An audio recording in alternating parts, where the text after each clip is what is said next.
G'day, it's Simon and James. Welcome to a very special South AUSSIE Cars and Coffee. We have our annual Mickey Christensen Toys for Marines, which we're super excited about, but we got an amazing turnout of cars as well, right, James? It is a killer turnout today. Just behind me, we have a 918 and a Manti 3RS that just rolled in. There's some Australian cars that we have rolling in. A really crazy selection of pretty much everything. We have 6 clubs that rolled in, a couple of hot rod clubs, an AMG club, a Porsche club, a Corvette club. I mean, there is such a great, diverse group of cars here today. Yeah, it's absolutely massive, and all to support the amazing Marines with these toys for anybody that's at Camp Pendleton and they're either deployed or they're going through financial hardship or wounded warrior. We're here to raise toys for them to help that cause. Hey, listen, don't forget, if you're coming to South AUSSIE Cars and Coffee, please remember, respect our rules: no speeding, no revving, no burnouts. That includes on the streets of San Clemente and getting on off those freeways. Mate, there's a ton to see. Let's go for a walk and check some stuff out. Let's do it.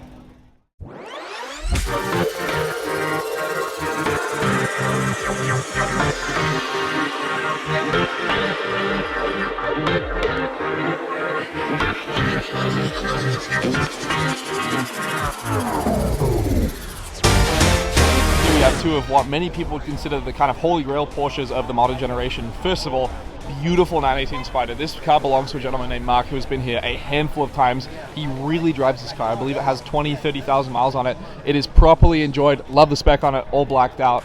No green on it anywhere, which is a very, very rare option for these cars. Everyone got that kind of lime green pipey on the seats or on the brakes. He has gone for that full motored outlook, and it looks so, so good. And then next to it, a Manti 992 GT3RS. This is a crazy track-ready version of the 992 GT3RS, so essentially you could opt for the Manti kit from the factory, or rather from the dealership, and they'll install it from you. It includes a full carbon fiber aero package, so you can see a massive front lip on it, this crazy wing here with the what they call the snorkel in the back. So it replaces the entire rear glass with this massive shark fin. It is so much more aggressive than factory. Included also are these aero discs, and then of course a massive suspension upgrade. This is essentially a full track-ready version of the 992 GT3RS, as if the factory version of the car wasn't track-ready enough. This is just so over the top. Between the 918 or the 3RS, which one would you guys take? Make sure to comment down below. Now, this is a lineup of Ferraris that you do not see very often. 3 kind of separate generations, if you will, starting off with the 488 Spider. Love this car, very, very pretty. You have a twin-turbo V8. This is the successor to the 458 next to it, which many people are considering kind of a classic, if you will. Naturally aspirated V8, absolutely beautiful styling. For a car that's almost 15 years old, 13, 14, 15, getting up there, it is such a timeless, beautiful car. Absolutely love it. This one is lowered on a set of bricks and wheels, so someone's given their little touch to it, but it's very, very pretty. Next to it, arguably one of the most beautiful Ferraris ever made, at least from the modern collection, the 488 Pista. Love this car. This is essentially a beefed up version of the 488 next to it. Love the styling on this car. You have the active air dam in the front, really aggressive styling in the front and the rear, carbon fiber wheels, beautiful satin gray paint with the stripe down the middle, full Alcantara interior finish in a beautiful red. This is the same twin turbo V8 that is in the 488 next to it, the standard, but obviously a ton more power. What a beautiful lineup. Between these 3, which one are you guys going to take? Make sure to comment down below.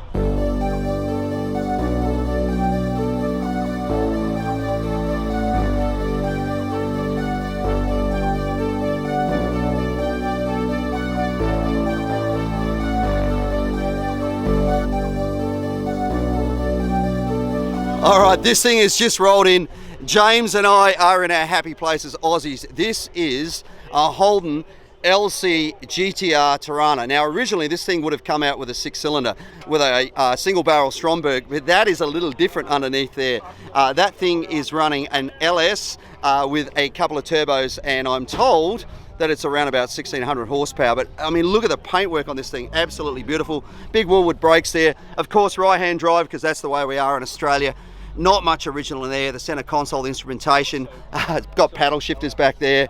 A couple of little bottles back in there as well, and some serious rubber under the back. The LC came out in 1969, ran through to 1972, and it either had a 4-cylinder. The 4-cylinder had a little shorter front end on it, but then a 6-cylinder. There was a 173, there was a 186.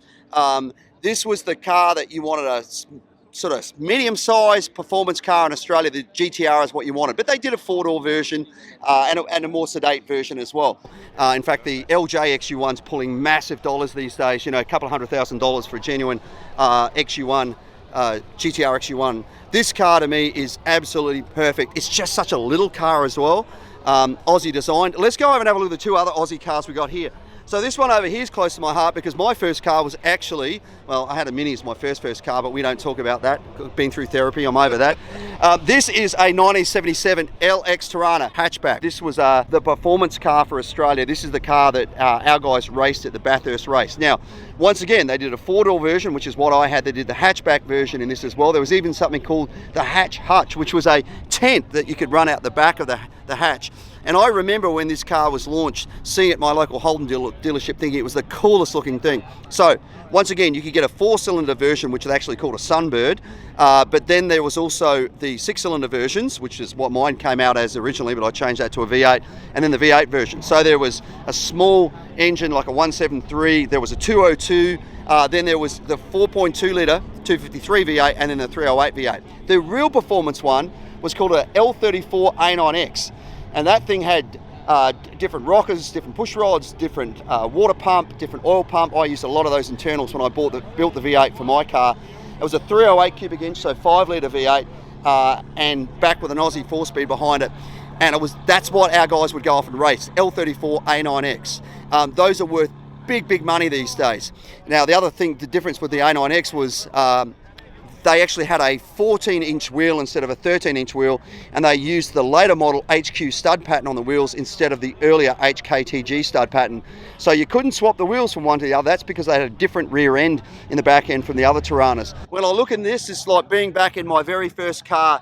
That dashboard, I actually swapped out the instrument panel I had for the SLR version with a full tack. Just a really simple design, but I love that as the first car, and mine had a blacked out hood as well. This one's actually running a small block Chev these days, which was not an option in this particular car. We did have other cars in the same era with small block Chevs, but not in this. 308 was the biggest engine you could fit to it. Last but not least, Craig brought along his XB panel van. So this is our answer to a delivery van in Australia. Now, if the front end from the window forward looks familiar, it's because basically that's what the Mad Max car was. It had a different front end on it, which was done for the movies, but the car itself is basically the same thing. So in this platform in Australia, Ford built a sedan, a ute like a Ranchero. They built the panel van as we can see here. They built a station wagon. They built a long wheelbase version called a Fairlane, and then one in between which was called a Fairmont.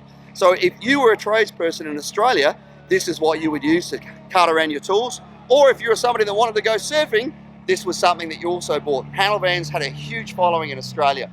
In fact, if you were a young man and you just wanted to increase your odds of getting lucky, you might have bought a panel van as well. But the chances are the dad of the girl you were trying to date would not let you take her out when he saw you pull up in a panel van. So great to see this come along.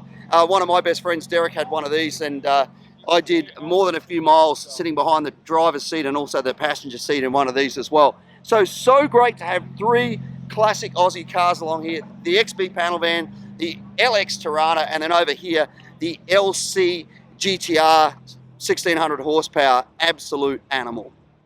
So great to have the guys from Porsche Pirates here. Look at the lights they've stuck on this thing, and man, I wouldn't want to have to take those off afterwards. One of the many clubs we've got here today. Remember, if you've got a club and you want to bring them to South AUSSIE Cars and Coffee, reach out to us either on our website or on our Instagram page or through Facebook, and we'll bring you in early, get you parked all together like these guys, and you can make a morning of it.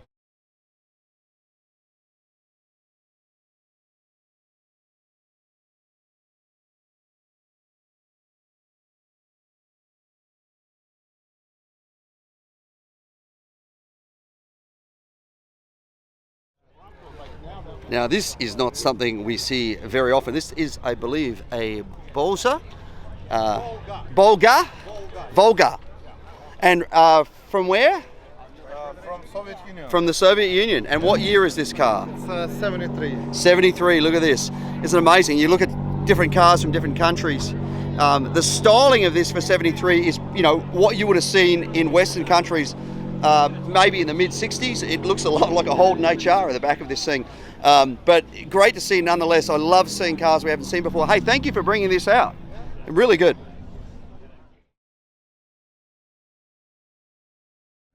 Here's a bit of motoring history for you. Look at this. First of all, lovely looking Ferrari sitting here. Just great lines for its era. Really modest.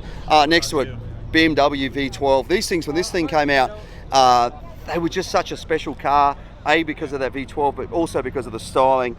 You know, the 850 was such a significant car for BMW because it really put them on the map of making these big sort of touring cars. I wish you could smell the interior. It's just got that European car smell about it. But once again, very similar class to what we're seeing over here. You know, this is once again a 4-seater, which obviously a lot of Ferraris were not.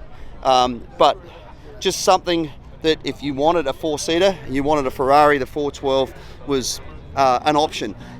Didn't have the styling of the other cars of the era, but still great to see at the show.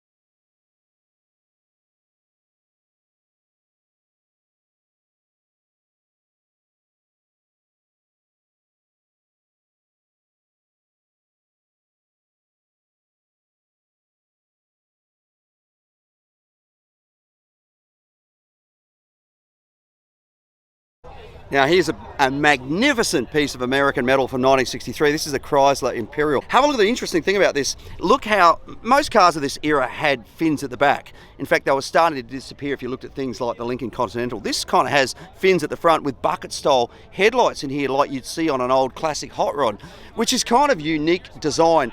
Big metal grille like you saw in Cadillacs of the era, because of course the Cadillac and the Lincoln were the competitors to the Imperial. This was Chrysler's answer. But let's look in here. You can tell it's Chrysler. Notice the push button transmission. That was a signature thing that Chrysler did in all of these cars of that era that had automatics. Not all of them. Some of them still had a column auto, but a lot of them had the push button.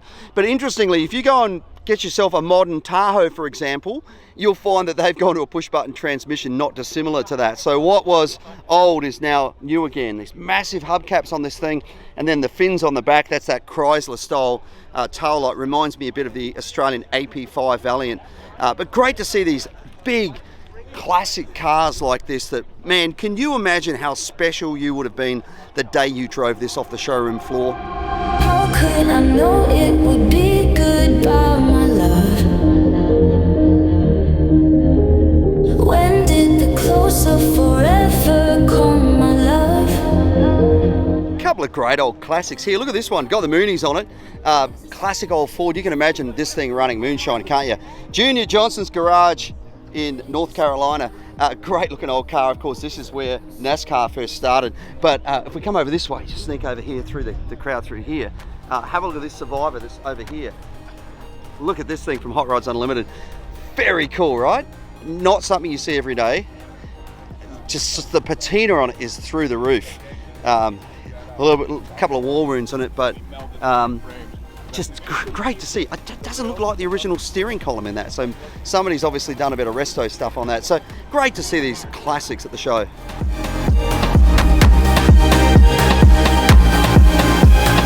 It seems the glow from within your eyes is gone. I never knew they could also lie fire gone. How can a heart just forget what's kept in stone? I need to know, must I live in this lonely road? All right, look at this. This is a Land Rover Discovery, and as standard they came out with a Rover V8 or a turbo diesel called a TD5, and they were about as reliable as what is the most unreliable thing in the world. It doesn't matter. This one has actually been LS swapped, so not only will it hopefully be more reliable, but did you guys do this? You did it, yeah. So the question is, so you've got the engine sorted. Did you obviously you changed the computer management system as well? Computer's different, Yeah. trans is different, just same transfer case. Still using the same wheel speed sensors in the wheels? Yeah. Yeah, they're going to fail. Same fuel pump in the back? No, replaced. Yeah, good. That's good because this era actually had a BMW fuel tank. Did you the fuel pump in the back? It blew up in the back. Yeah, of course it did. That blew up. What else is likely to go? Well, at least you haven't got the starter motor. You haven't got the problems with the loose bolt on the oil pump or the fuel pressure regulator or the injectors being under the valve cover and capillarying oil down to the back of the on and on and on and on. Hey, well done. Here's stage one. Now just got to go through the rest of the car and replace the electrics. That's what I'm doing right now. If you look through the window, it's all out. I like the fact that it's been off road. Holy cow! There's a lot of wires back in there. Hey, give me a pair of side cutters. Let me help. Good job, boys. Thanks for bringing it out.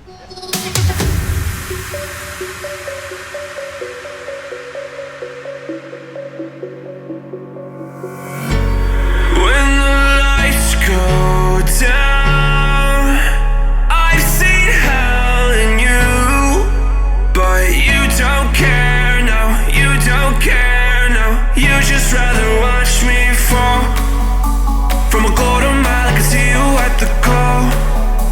Think about it, ring won't tell you what I saw. When you break it off, you'll see who had it all. You had it all.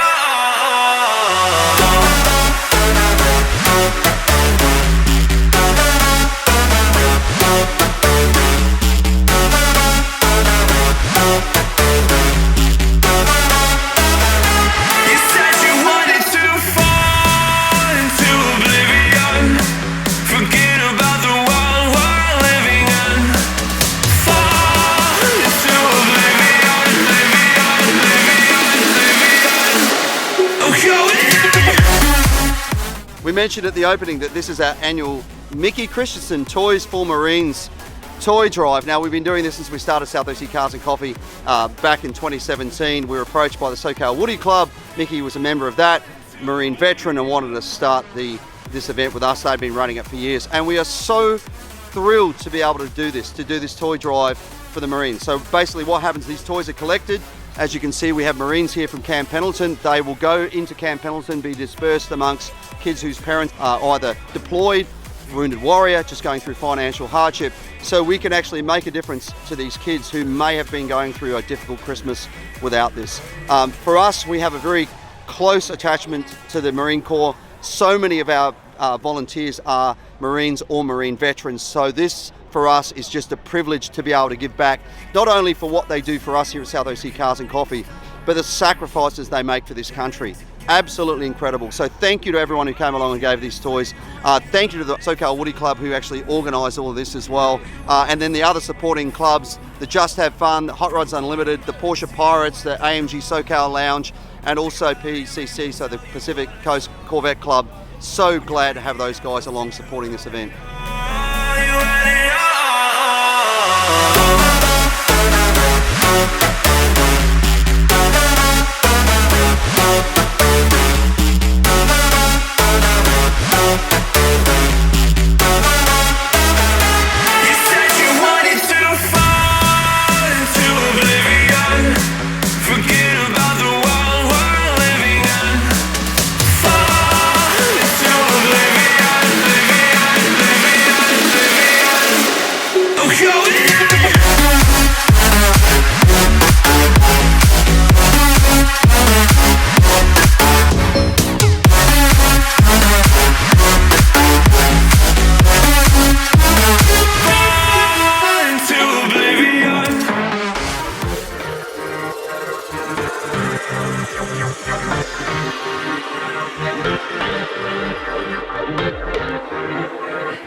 That is it for another South AUSSIE Cars and Coffee. Thank you guys so much for coming out and supporting Toys for Marines. It means the world to us. I want to say a massive thank you to all the sponsors. We have the bracket here where marketing requires Mazda, Next Auto Protection, Accident Boys, Rover, European Exotic Center, Hillway Motor Corporation, and of course Magniflow and Hamburg as well. I want to say a massive thank you as well to all the volunteers that help us put on this event each and every week. We could not do it without you guys. Remember, if you want to become a volunteer, hit us up on Instagram at South AUSSIE Cars and Coffee merch. We have all the volunteer roster, and then while you're over there, check out some of our hats, hoodies, t-shirts, stickers, everything you can possibly want from South AUSSIE Cars and Coffee merch. For holidays. Yes, for the holidays, very good Christmas presents. If you are volunteering, you can bring your car before 8:30 and then Ruby's out for like a free coffee and donut, and everyone helps us out. Yeah, massive thank you to Ruby's for doing that and feeding the masses every week. And a great big thank you to the outlets in San Clemente for allowing us to be here. If you're doing Christmas shopping, you want to grab a coffee, go to a restaurant or whatever, come to the outlets. South-Eastern Cars and Coffee sent you. Well, that is it. Thank you so much for watching. Don't forget to like, comment, and subscribe. We'll see you back here next week for another South-Eastern Cars and Coffee. Thank you guys.